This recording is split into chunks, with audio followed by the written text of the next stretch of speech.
And we are live. What is going on, ladies and gentlemen? My camera is slightly funky. Let me just sort this out a second. Excuse the background, but what is going on? Welcome back to Beyond the 90. We are going to talk about, we normally do football and stuff like that. It is International Break Week at the moment. We've hopefully got some guests coming soon. So make sure stay tuned for that. But in this one, we're just going to update you on loads of stuff that's happened in the Premier League and all those stuff that happened with Leicester City, to be honest. Kelechi and Iheanacho, if you've not seen it from Twitter, everybody's having a little bit of a meltdown. We'll get into that a little bit later. We're going to talk about the defence, obviously, because that's non-existent, to be honest. I'd rather have some cheese at defence because it's that bad. The Newcastle Takeover, there's some interesting things about happening there. And one thing I want to look at as well that's been really overlooked, I think, this season. I want to go a little bit into some of the teams in the Premier League this season. So a lot of these teams, we'll get into it a little bit. Before there was more some mid-table teams. Now there's just thumper after thumper after thumper. So we'll get into that a little bit. We'll look at some formations potentially, and we'll get on some other stuff. But if you guys want to talk about anything, leave it in the comments down below, just like Chester did. In response to what I said earlier, a lot. Let me have a look. Am I on the right side? Sorry, 1 second. No, I'm on the. Sorry, that we have different brands. This is the one that we have. I thought it looked a bit strange. Anyway, thank you, Chester, for that. And we have one very special guest, a friend from India. Akash, how are you doing, my friend? How are you doing? And do you agree with this? Is there a lot wrong with Leicester City at the moment? I have plenty to say. I mean, a lot of answers are remaining to be discussed upon, and right now, I think there is no bottom to this problem. I think we can only go up from here, and probably we can find a few solutions along the way. And I hope Brendan Rodgers does find those solutions during the international break, and we can have a positive start from the restart. Yeah, I'm hoping so as well. Again, it's not been the most positive start, and that's an understatement for sure. I know me and you are very positive fans. But do you know what? Let's start somewhere that I think is just recently in the last hour. Kelechi Iheanacho is injured. He's come off with a calf injury. From what the reporters say, I'll try and bring it up on screen because Leicester City Twitter is having an absolute meltdown at the moment. He's been, I think, one of the best players in 2021, and we don't want an injury to him, but let's hope it's not too bad. Hey. Absolutely. I mean, he has been terrific. And despite the chances, limited chances that he got, he was just coming back and integrating with the squad. Last match proved that, and he was gelling well with his teammates. And we fans have been crying out for that. Kelechi Iheanacho's introduction into the match, into the Premier League side for a long, long time. I know he has been getting his minutes here and there in the European competitions and in the cup matches, but that's not something we're really looking forward from a player who has been, I think, right behind Jamie Vardy in terms of goal contributions and attack. So, yeah, I think it was a great time for him, and the Manchester United match next was the big stage that he would have performed. I don't know if he is still going to be performing or he will be taking rest, but as far as the reports are out, he is probably not the injury is not that serious, but you can never be too sure. We're never too sure. Again, we'll have to wait and see what it is. I don't want to focus too much, but obviously, Kelechi, if you're watching, best of luck. Hopefully, you have a nice relax. Hopefully, you come home and we can look after you back in Leicester as well. Another thing as well that Ethan puts positive. Ethan, first of all, there's not been a lot of positivity. I know you've said Brendan Rodgers out. I don't agree with you. Well, but this is a good point as well.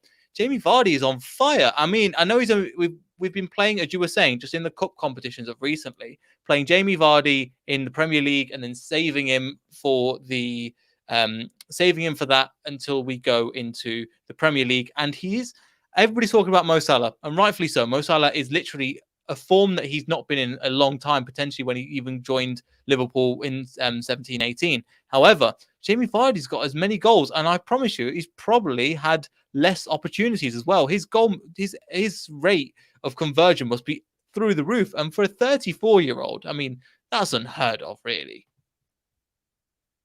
I think Jamie Vardy will continue to surprise us more this season because the limited amount of performances that we have put, it's very shocking that Jamie Vardy is topping the charts of leading goal scorer in the Premier League, the toughest league in the world.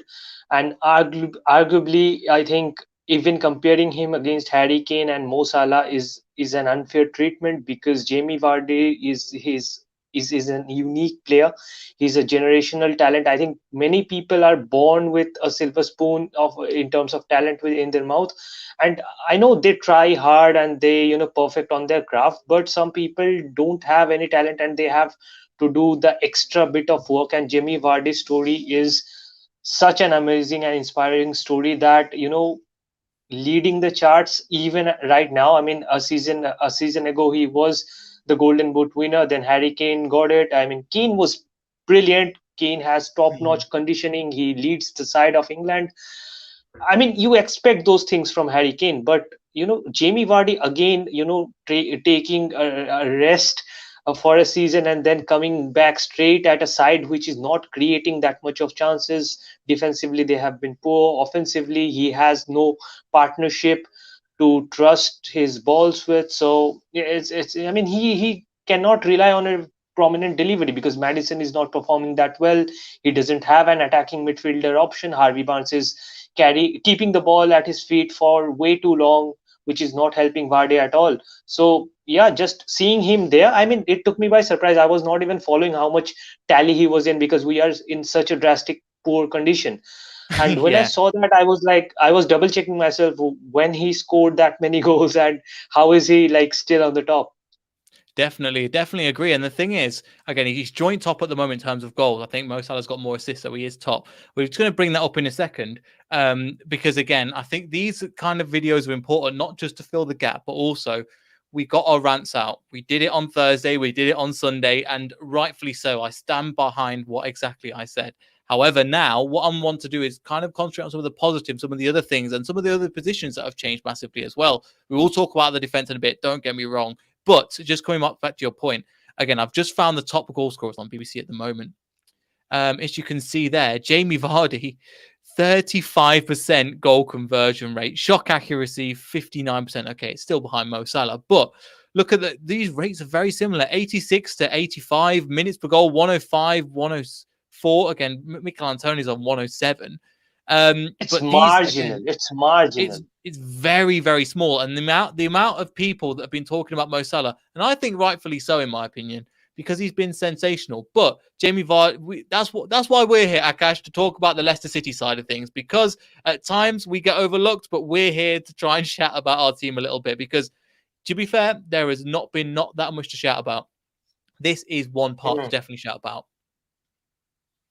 Yeah, absolutely. There have been very, very limited moments, and we have been grasping for straws to talk something positive, something new in the post match shows that you do.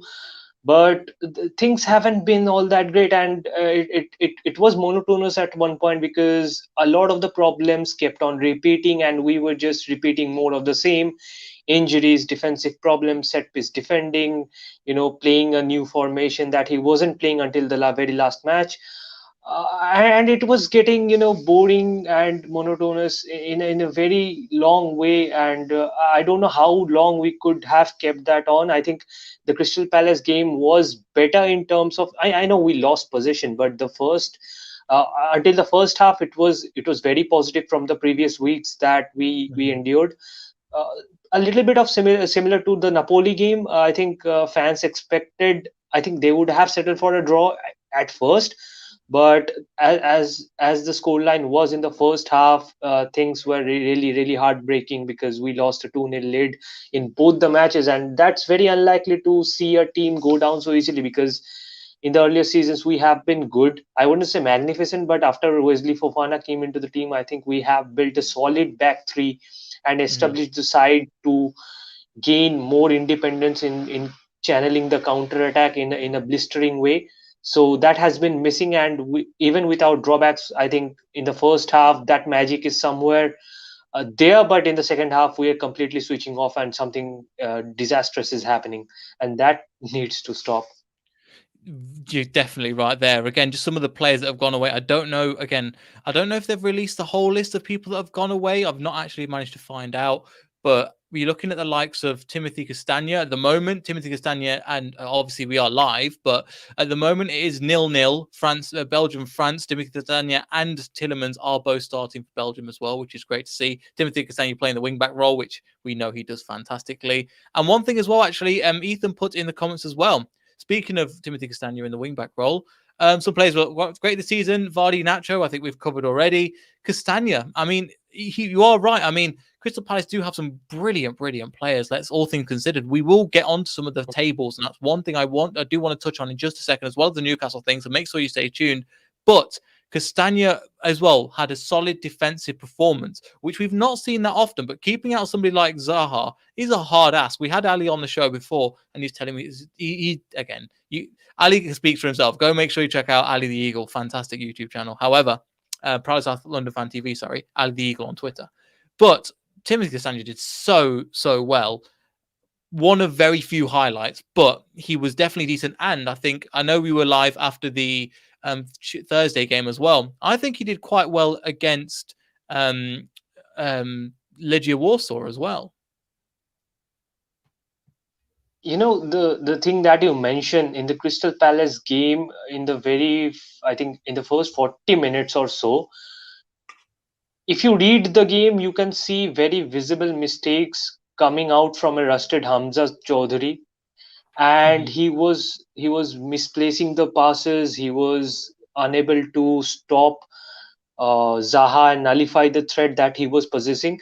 But in the right hand side of the page, a lot of the times Timothy Castagna was picking up the mistakes that Hamza was putting us vulnerable against, and it became some sort of a pattern. I know at the end of the game, if you look at the statistics, Hamza Chaudhary was probably the best rated player because statistically his interceptions and other aspects lined up and formulated a good overall rating. But if you are watching the match, you can see he was sloppy at the first, because that is expected. He's not getting any minutes from the manager, and a rust is expected from the player.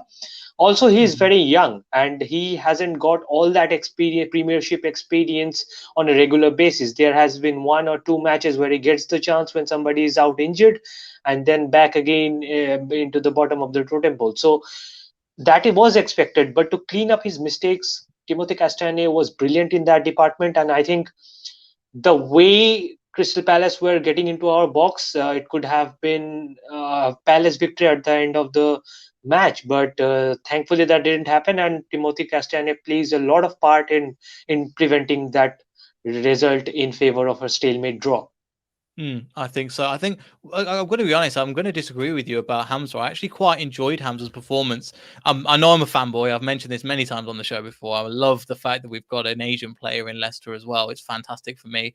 But there is, I think considering is it again the amount of times he was out. His job is not trying to pass the ball long term. His game. If you watch, we were 2-0 up.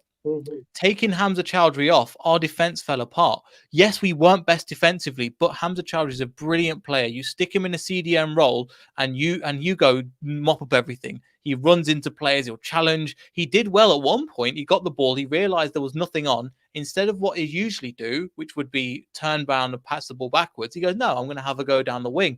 And I was like, go on, Hamza, have a go. It didn't lead to anything, but at least he was trying something, because Tielemans wasn't on form. I think we know that now, but he was trying something, and I quite liked. I think somebody put. We'll read some of the Hamza Chowdhury as well. Again, Ethan agrees with me. I'm not saying we're right, you're wrong, Akash, but this is my perspective on Hamza. Considering all these things that that Hamza did, considering it's his first start, I can't remember when he started last. It's been such a while ago, and he has to keep this performance up. But I think it was a good first performance. And if you watched when he came off, it was actually 2-0.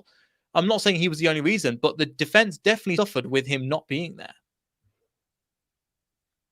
If you are reading the game, I completely agree that considering it was his first performance starting this season, it was absolutely brilliant. But I think he was a little bit of slow and sluggish at the start. I think 10 to 15 minutes he looked a bit off. Then he was good. And as you said, I mean, until Hamza Chaudhary was in the field, we didn't concede. So that's a very valid point, establishing that something was going right until that point, and something fell apart completely, despite some of the mistakes that I'm nitpicking. But yeah, that's the problem. Even if Brendan Rodgers does some good substitutions, some that is needed, some that is doesn't he need at that moment, after some time we just switch off, and it can be like he's not even tinkering the things, and we can instantly switch off. So that is the issue that is literally tearing me apart at this point, because we have been a side that is considering almost 16.3 goals, I mean 16.3 Mm. shots per Hmm. game.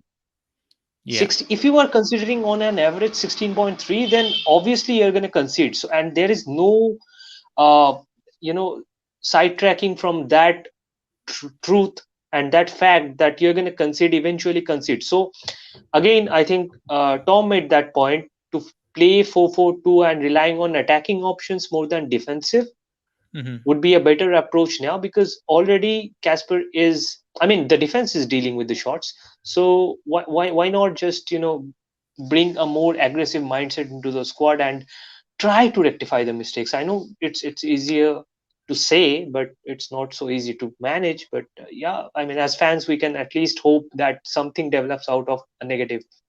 Let's hope so. Again, this is the advantage of doing something, a show like this now. So we're not, again, doing live is always good. Getting the opinions of everybody. I do enjoy it, especially when you're on a high, you want to talk about it. Obviously, that's not come in quite a while, to be honest now.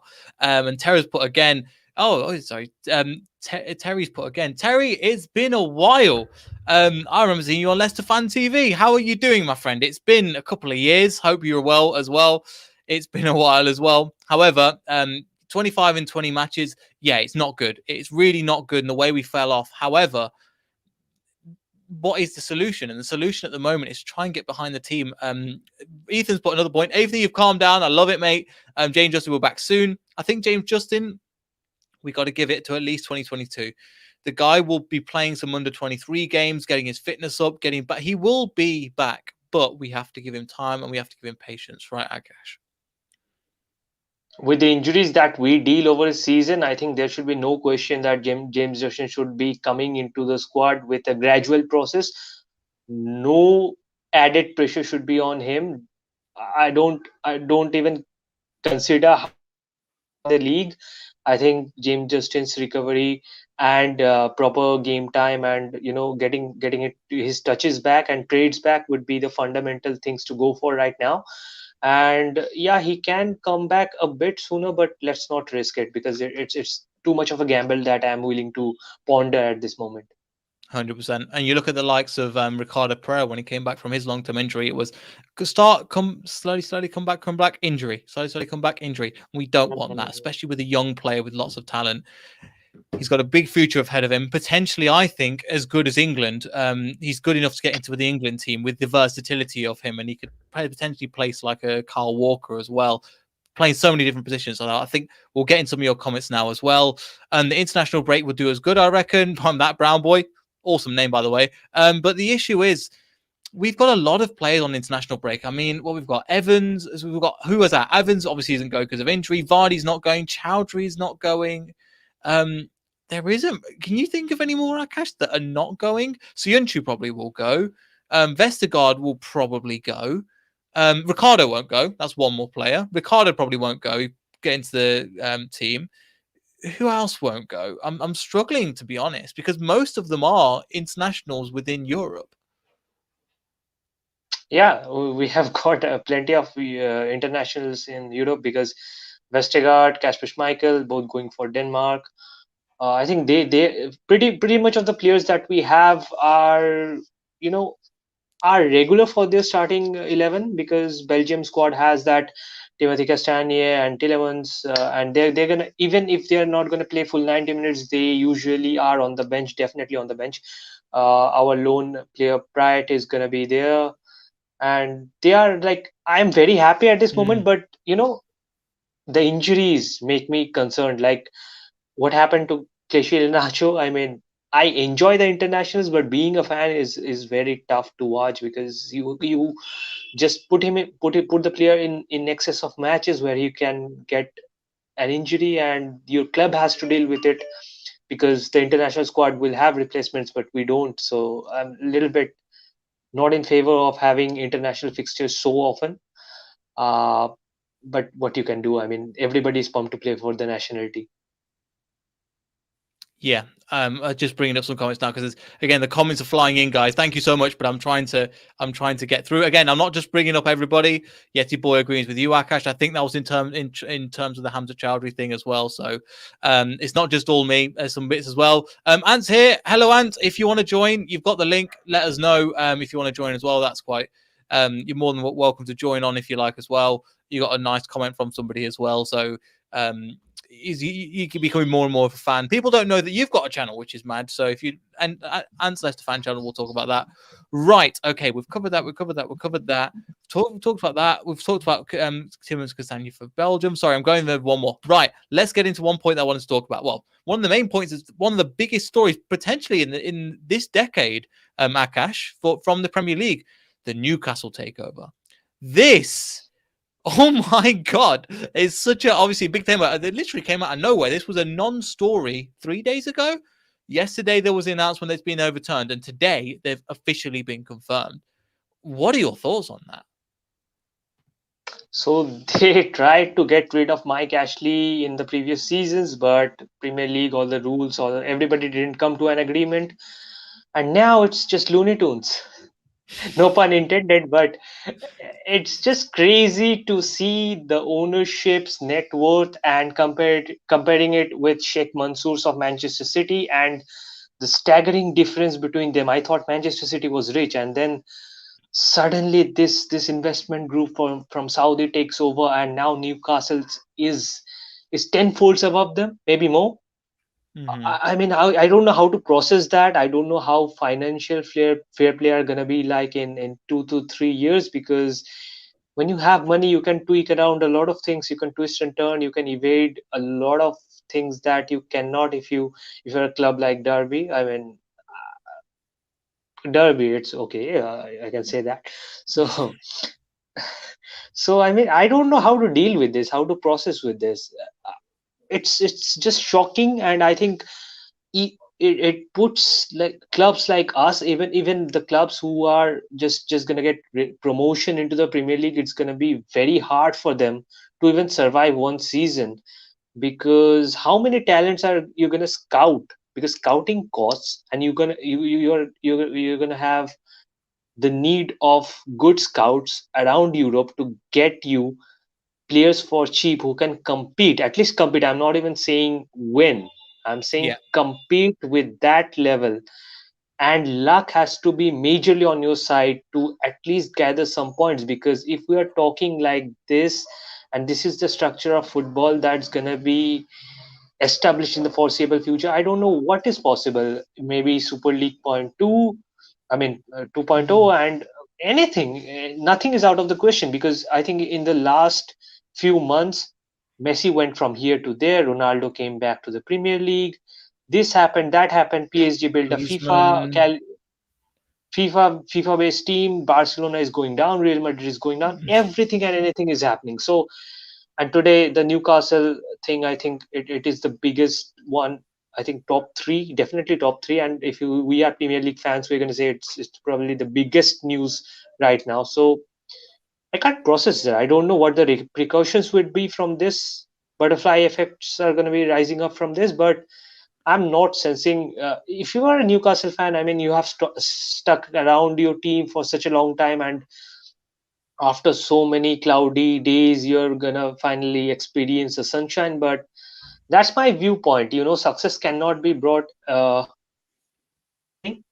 I think I'm not in favor of this, but I cannot even complain if Newcastle fans are happy, because they have been struggling a lot lately.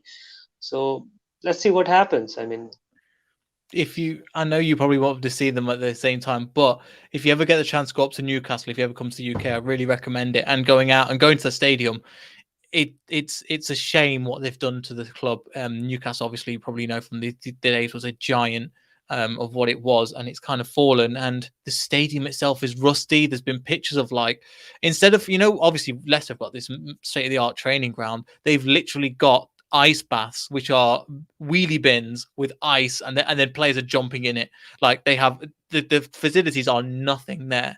So, and one thing as well, again, I'll bring up the tweet again. This is from Cans 360. Amanda Stavely said, "We're going to invest not just in the players, but also the community and the academy. There's long-term investments, and we have big ambitions." So it does seem, again, we've seen owners say all this kind of stuff before, but when you have that kind of money, you realize that a couple of million, it's just change. I leave that on the table for the waiters when I go to have my food. There's a lot of money obviously behind that. So their words have more meaning than maybe somebody that like an FSG, for example.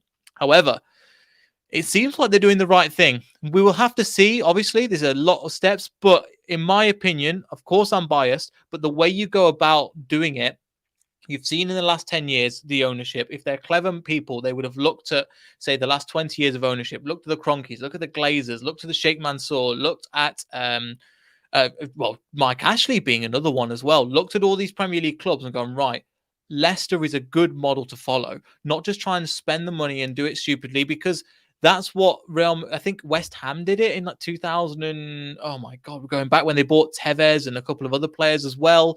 They did it that time, and then Sheikh Mansour did it. It didn't quite work out. Obviously, it's working out now, but it seems like they're putting the money in the right place, getting the foundation strong to build, and that's a good business decision. And I've always felt sorry for Newcastle because they're a really strong, passionate fan base that have gone through, that have been dragged through the mud time and time again. But this time, I think they're doing it the right way, and I'm not just saying that because I'm a Leicester fan and this is how we've done it. I would 100% agree that the way we run our club is a good way to run it for other people.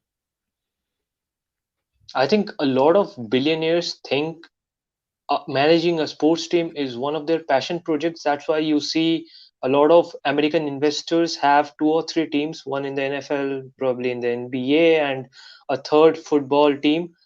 And they don't even know how football teams work, because in US you can have franchises. They are not teams, they are not clubs.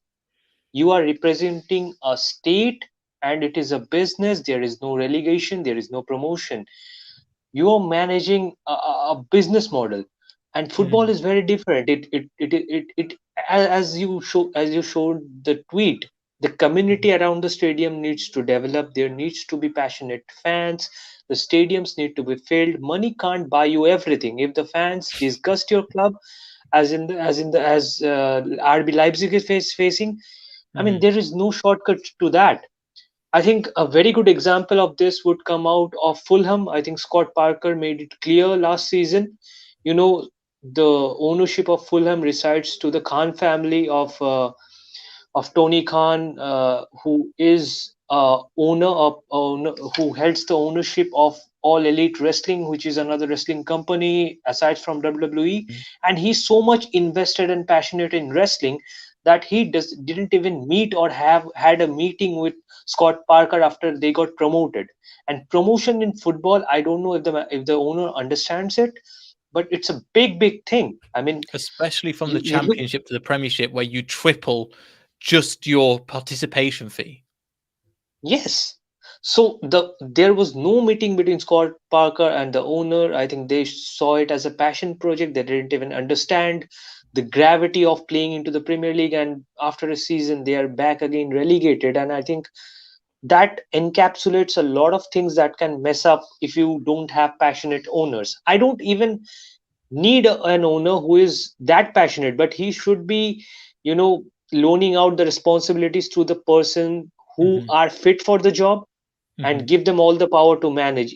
Even if you're investing in just your money, you should have proper places, people at proper places to manage the football club, because it can't be a side project of you.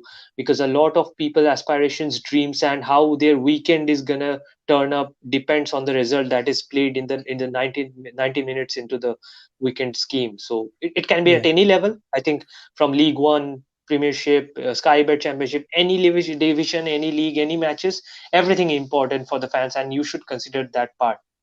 100% agree as well. And it's something that the fans are obviously our owners do really well. It's not an opportunity to turn it into our owners, but the fact that they're trying to do that, and I think they're getting the right things. I mean, Sheikh Mansour did it. I mean, did it with the Man City women's team as well, with the men's team, with the Mm. academy. The academy they've really developed, and so they've done it fantastically. And I think they've got one of the training centers or something like that. They've got like a world class.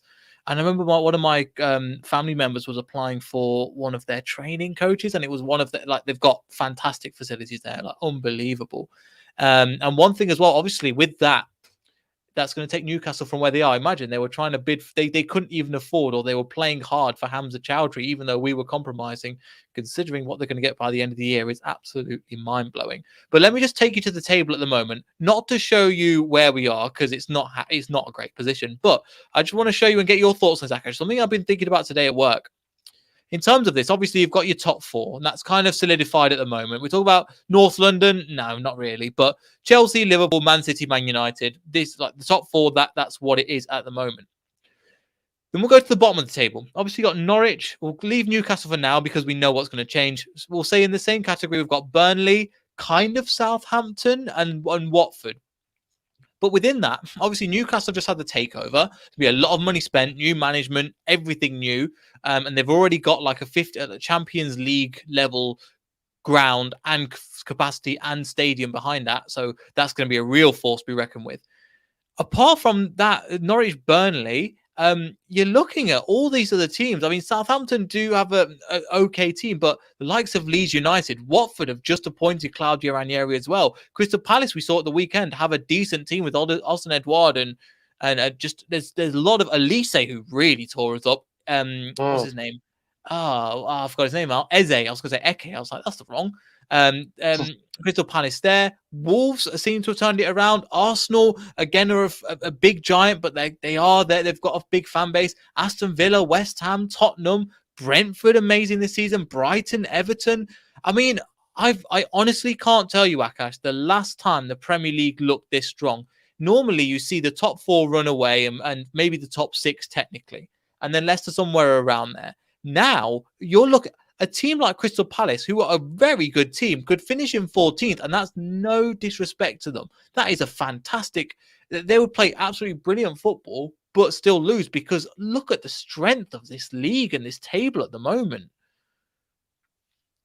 You cannot pinpoint at any opposition apart from I think three suffering relegated sides that you can ensure that we're gonna grab 3 points in any fixture, whether it's home away. I think that goes out of the questions, and any team is doing anything at this moment. I think apart from those two at the top, everyone has had disappointments. Everyone has had unbelievable results and turning match upside down. But yeah, when you look especially till 8th to 17th, I think the teams that you see are very very surprising because you couldn't bet at the start of the season the table was going to look somewhat like this, let alone predicted exactly. Brentford at 7th, Brighton at 6th. I predicted Brighton was going to get relegated. Really? So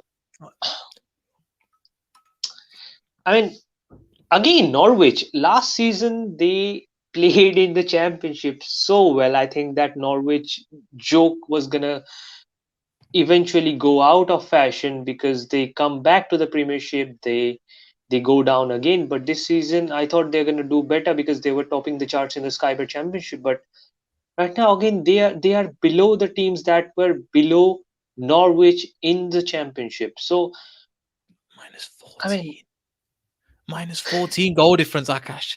That is, they've got 2-4, 16 against. They've scored 2 goals. And again, this is Norwich's plan. I think the issue is you can't get away with this anymore. They've had to learn the hard way. They let go of Buendia. Obviously, they sold him to Aston Villa. They bought in a couple of players, but literally around there, Burnley, a team that, again, notorious, they were struggling a little bit. They're struggling now this season. I know they drew to us, but besides the point, Newcastle are going to change. They're going to completely transform to a new team.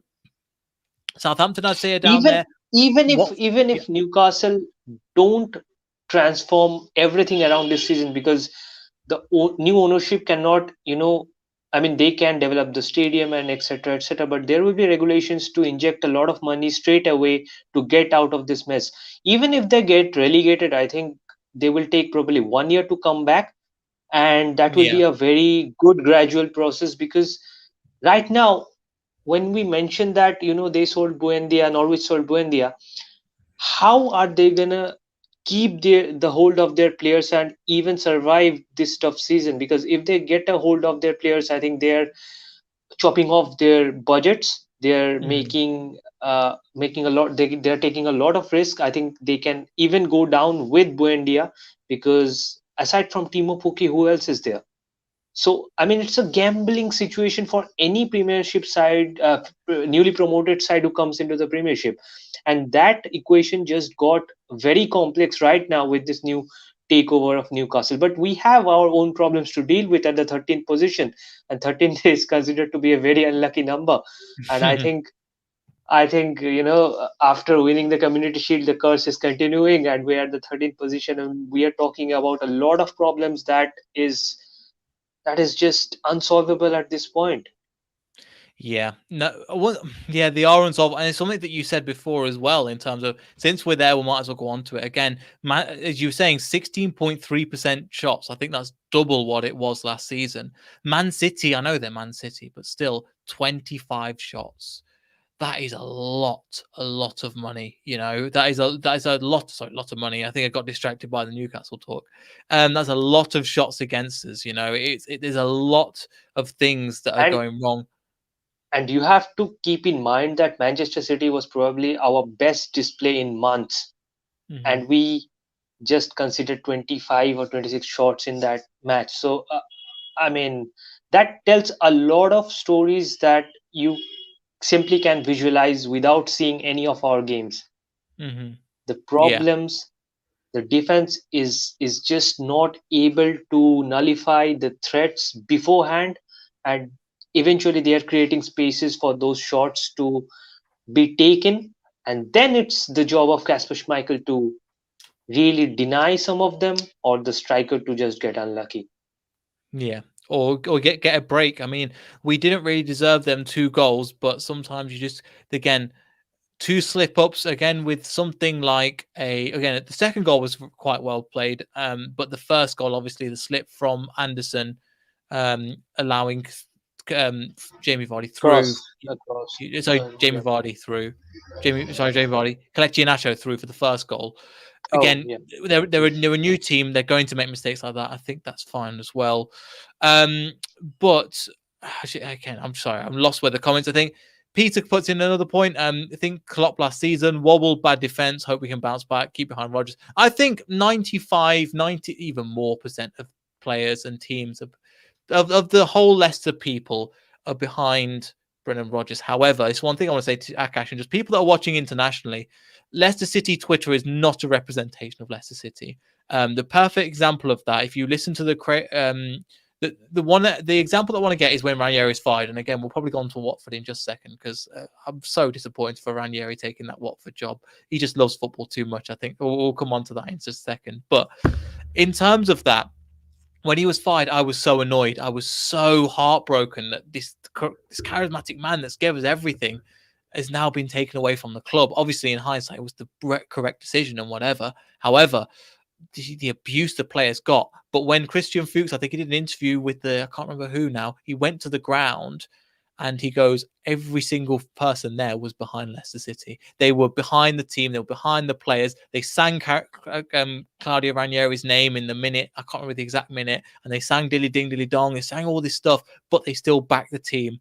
And that was for me the difference between social media at the moment. See, social media in general and what actually happens down the ground. Yes, our fan base isn't big. That's why I'm trying I'm trying with this channel a little bit to rally people together. But just to your case, Akash, don't believe. Oh, it's easy to say don't believe everything you see on social media, but because you've only seen that, trust me, there's a lot of really awesome, nice fans that have nothing to do with social media down at the ground that you'll love as well. I think social media is a very can be interpreted in a very misinterpreted kind of a way. It can be easily misunderstood, and people generally tweet or post something to gain a lot of momentary attention towards them. Hmm. And while doing that, we do commit ours. I mean, nobody is exempt of this. We all do it to some Hmm. extent, but not in this context. But we all try to, impress people with our opinion. And if the opinion is a little bit different and some people might see a new viewpoint or appreciate us, we hope for that spark. So when it's very easy to criticize when Claudio Ranieri was sacked. Again, it's very easy to be disappointed when Claudio Ranieri is joining another side, which is a competition to us. But you should always, we respected that man. Whatever he did under his stint is an unbelievable story which will be retold and retold several times in any country, in anywhere, and everybody knows. In India, if you earlier mentioned in 2015 you were a Leicester City supporter, people didn't even know how to pronounce Leicester. They said Leicester or something like Hmm. that. Hmm. And to have our name recognized on the people's lips are a story on its own. And Claudio Ranieri left the job when he was not performing well. He was not carrying the expectations that he himself was measuring up to. He brought all those expectations by winning the unbelievable feat. Of course, he was not going to repeat it twice in a row, but when things Hmm. were not working out, I think he left with dignity and honor. And every true Leicester fans will have uttermost respect for Ranieri. I can't wait when he gets back into a fixture to the King Power Stadium, and I think he Mm. will be overwhelmed by the supporters. Yeah. And yeah, even Watford couldn't deny the magnificent feat that he did, because the whole montage was revolving around the opera singing at the title celebrations, and that was a testament to Leicester City's unbelievable feat. So yeah, I mean, misrepresentation in the social media, but you shouldn't form your opinions on social media. I think football is out of social media, and it Hmm. doesn't exist only in social media. I think that's a beautiful mode of communication, but with Instagram, WhatsApp, Facebook, everything down for a second, I think we get more time to reflect on that in the future. That's that's a good way to put it as well, especially with everything going down as well. With Watford and Ranieri again, we saw him at Fulham. I think somebody put after he came back from Fulham. I think I'm going to be honest. I think Fulham fans are not happy with Ranieri. I think for the way that he was managing and things like that. I can't see Ranieri lasting the season. When I first and again, you were saying about the Andrew Bocelli, the opera that was going around the Yeah, ground at the time. It's exactly what Watford tweeted out. Did literally that clip, and that's what I think I tweeted from Beyond the 90 account. I just like crying emoji because partly a couple of reasons. One, I don't want his legacy to be damaged because I love him so much. But from what speaking to neutral fans, it's like his legacy is done. Everything else doesn't matter. I don't know if you have that view. I still have him as this is my granddad, and I don't want to see abused anymore. And that's kind of with Ranieri. I'm kind of in that position where I know he'll be gone by the end of the season. But the man just loves football, as you were saying. He just loves the Premier League. He just loves football so much. Where I think he'll be great for them, but he won't last the season. I think his expertise come from a different set, because we have all kinds of managers, some who thrive on possession, tactics, and some who are just good at other things. Like you can perfectly take an example of Sam Allardyce, who is a specialist in escaping relegation. And Claudio Ranieri, I think that video montage showed it magnificently, that he is a manager who can get you promoted, because he did twice or thrice in Italy with teams such as Sampdoria or others. I can't even remember at this point, but he I'll is such Google kind it. of a manager. Mm-hmm. He's such kind of a manager, and he does that job to perfection, to get sides promoted, winning a league cup from really poor sides who are not expected to win those competitions, because in Italy, a title could be won by AC Milan. That period we're talking about was certainly AC Milan's dominance, then Inter Milan's rise, and Juventus followed next after. But it wasn't a time for someone like a newly promoted side. I think in 1988 1998 to 1999, I think they won the League Cup, whichever club he was managing at that point. So I think the trait of Ranieri thrives in the sides that are relegated, because he's good in those second divisions. And what he did with us was managing a second division side into the Premiership glory. So something clicked, and definitely a bit of luck was involved in that process. But Ranieri shouldn't have stayed for a minute longer than he did already at the club, because he understood the problem. It Mhm. wasn't, being managed by him. And now again, as Leicester fans, we have uttermost respect for the man. And seeing him come at a club where managers stay for 10 months to a year, and then they get brutally sacked, and let's face it, I mean, getting a sack is never a good sign for any manager. And when a sweet person like Ranieri finally gets the job, I think it's going to be heartbreaking for us more than Watford fans. Yeah, yeah, exactly. And I think again, when you have a legacy like that, I just don't want it to tarnish it. But I think at the same time, yeah, that legacy is for Leicester fans. He can do no wrong at the moment. Obviously, he'll do that. And as you were saying, we'll give him a massive applause. Just want to get some of your comments as well. Hello to Ronak again. If you're watching, we do have a Twitch. If you want to go and check us out on that, so thank you, Ronak, for on Twitch for checking us out. We really appreciate. We're trying to grow that. At the same time, we're going live everywhere else. Good evening to Nippon as well. I know you're a Chelsea fan, mate, but another British Asian content creator. Love to see it, my friend. How big up to you guys as well, and thank you so much as well. Good evening to Chris as well. I'm pretty sure this is Chris from Leicester Lie Die. So thanks for having me on, Chris. I know it was a bit of a rant session after I think it was on Thursday or Sunday. I can't even remember now. It just all of these bad games are turning into one, to be honest. As he says. So again, sorry, if you want to check out another Leicester channel, I was on with Chris and a couple of other people on Leicester Till I Die TV. Make sure you go and check them out. Try and support all the other Leicester creators that we are out there. We're only a small group, but we try and stick together. I think my shirt is not quite as old as yours tonight, Neil. So this is from again, we were just somebody was talking about the League One days. I think in the comments, I think it was Yeti Boy. I'm sorry, I didn't bring a comment up. 13 years ago. This was I don't know if I've told the story before. I'm sorry if I sound like a broken record as well. But this shirt was my first ever Leicester City, mine. Like before I inherited off my cousins and things like that. This was my first ever shirt because it was we were in League One. And to wear the same shirt as the players for me was such a big, I got it, was like 12, 13 or something. I can't remember how old I was, but it was such a big, and I just wore it exactly. Steve Howard days. There was a lot of not Matty Fryer and Ian Howard days. There was not really good as well. Check out a show at 9. Yeah, I mean, go over and check Chris's show out. And make sure to check out Leicester Till I Die TV. Lovely guy. Hit 1,000 subscribers, so big up to you. Really appreciate that as well. One thing as well, don't want to see him. Watford, I think, is referring to Ranieri. All ends in a train wreck, as we know. I know it is. It is. I think we've discussed that in this a little bit about that. And a couple of more things before we finish. Hannah, awesome Hannah from the Women's Show was on BBC Radio Leicester, so make sure you check out the Boot Room.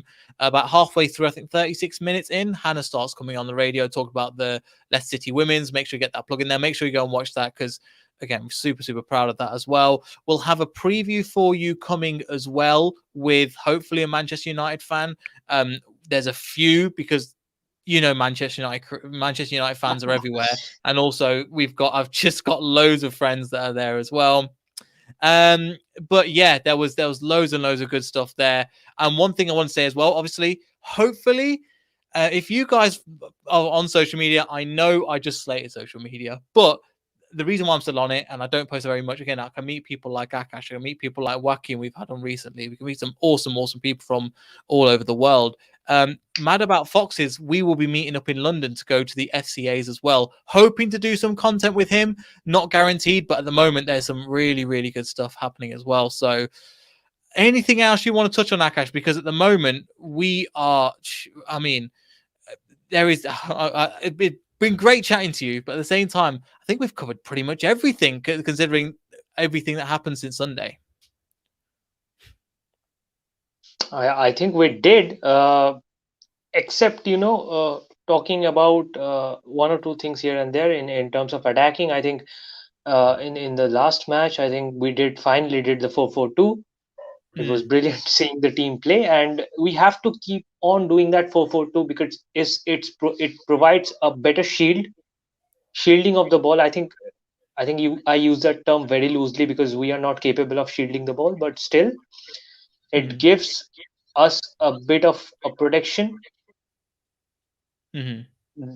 from the oppositional sides because that is a stable structure, and it's not time for experimentation because experimenting can go wrong a lot of ways. You can see again, we spoke about this earlier. Brendan Rodgers is likes to stick to his fundamentals, and that is clearly not working out. The reasons can be two: either it's not clicking, either he doesn't have the proper set of players fit or readily available that he can trust with. Because I mean, I'm a huge fan of James Madison, but he's not working out at this moment. So either you drop him, either you play him, and if you're playing him, you are again risking that vital aspect of the position, and you are not bringing another player who is hungrier than Madison. Mm-hmm. So while you do that, if you are going to be adamant and you're not going to change yourself, you're very much going to be like Marcelo Bielsa, who is a terrific man. I have uttermost respect for him, but again, Leeds is very close to the relegation zone, and Mm-hmm. they are playing the same kind of football. He's not changing things up, and he is a very, very sturdy man, and he doesn't Mm-hmm. like to change his methods, and that's why he gets sacked, because he sticks with them far long than he should have. And finally, the team, I think the ownership needs to make a decision despite respecting him so much. And I mean, he's a genius, but geniuses do end sometimes in catastrophe. So I think Brendan Rodgers did good. He just kept his pride aside, went for the 4-4-2, integrated Kelechi Iheanacho, and you have to listen to the fans. I mean, a manager is a manager, but when a thousands or a million brains are screaming for an obvious decision that can be backed both by on-field performances and international duties or records, I think you're gonna have to listen to the fans at some points and give them something to cheer about. And I think Kelechi Iheanacho again, we trusted him and he rewarded us with a goal on his birthday.